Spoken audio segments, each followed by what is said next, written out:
fighting for the negative side to remind you all of my opponent's proposition. Their proposition is that U.S. high schools need to enforce full technology in the classroom right now. Her three claims that she used were: number one, the U.S. academic achievement falls behind other countries. Number two, current U.S. schools are not using the technology effectively. And number three, placing full technology in classrooms will increase academic achievements. I will first refute her first claim, that U.S. academic achievements fall behind other countries, by explaining why technology in the classrooms wouldn't necessarily change this factor. According to Mark Tucker, a journalist who specifically studies the differences between other countries and their academic setting, in Singapore, students undergo a thorough literacy and mathematics assessment when they enter first grade. Those whose diagnosis indicates they need extra help eventually get it. And in Hong Kong, there's a special 6-month program for immigrant children before they enter the regular schools, and provides resources to schools that can be used for supplementary lessons and extracurricular activities, and to organize orientation settings. Overall, teachers also in different countries are paid differently, as you've seen over the news with the teacher salary gap that has not changed over the past years, as they said. To summarize for this, the reason why U.S. academic achievements fall behind other countries is because the way they enforce their learning style is different from the way they enforce ours, but that doesn't mean they necessarily use technology to enforce these learning styles, as seen in my evidence. Something that my opponent brought up was, under this claim, is her subpoint about poverty rates. When you bring up poverty rates in technology, you would usually think, if schools are not getting the funding that they need, then what makes you think that they will get the funding they need for technology? In 2014, venture funding for education technology reached $1.87 billion. Funding for technology within schools is accelerating at a rate that we can't keep up with. It's expected to hit $2 billion this year. That's a big jump from $385 million that was found in 2009, according to CV Insights, the first year the venture capital research firm started tracking education funding. So as I said, schools are spending billions on technology, even as they cut budgets and lay off teachers, with little proof that this approach is improving basic learning. The Kyrene School District offers what seems a utopian version of educations in the future.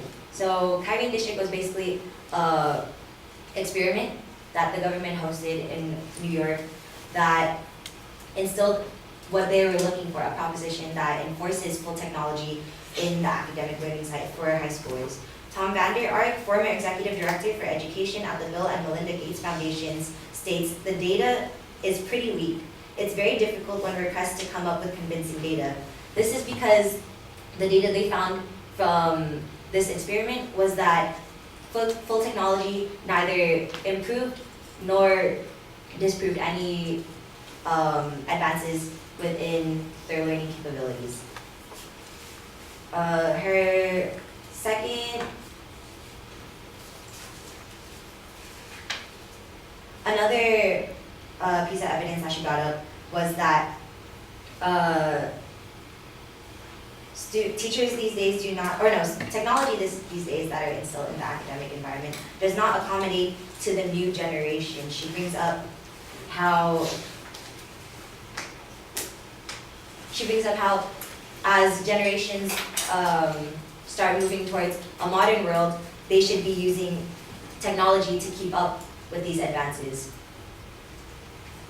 A major concern regarding communication technology is that it potentially encourages social isolation, and this may have a negative impact on language skills, particularly on social communication skills, and that children spend less time interacting face-to-face with their family and peers. So rather than technology necessarily enhancing the work environment for them, students, because of technology, are being pushed towards a more social isolated characteristics within themselves. Her second claim was that current U.S. schools are not using technology effectively. She says that teachers do not have proper training to enforce or to properly use technology effectively within the classrooms, and that with technology, students and teachers can have a more one-on-one help to get them to where they need to be. When it comes to not having the proper training to enforce, when it comes to not having the proper training to effectively use technology within the classroom area,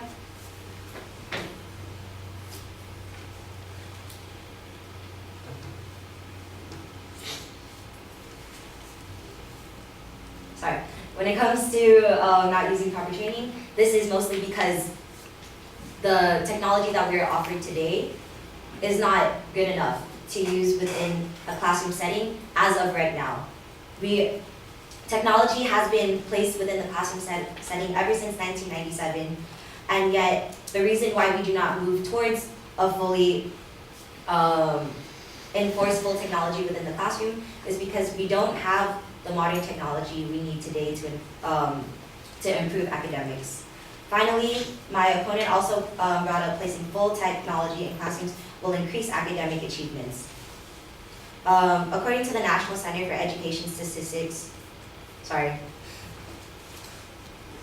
education technology is not yet a proven solution for learning and limits the experience of education and human interaction.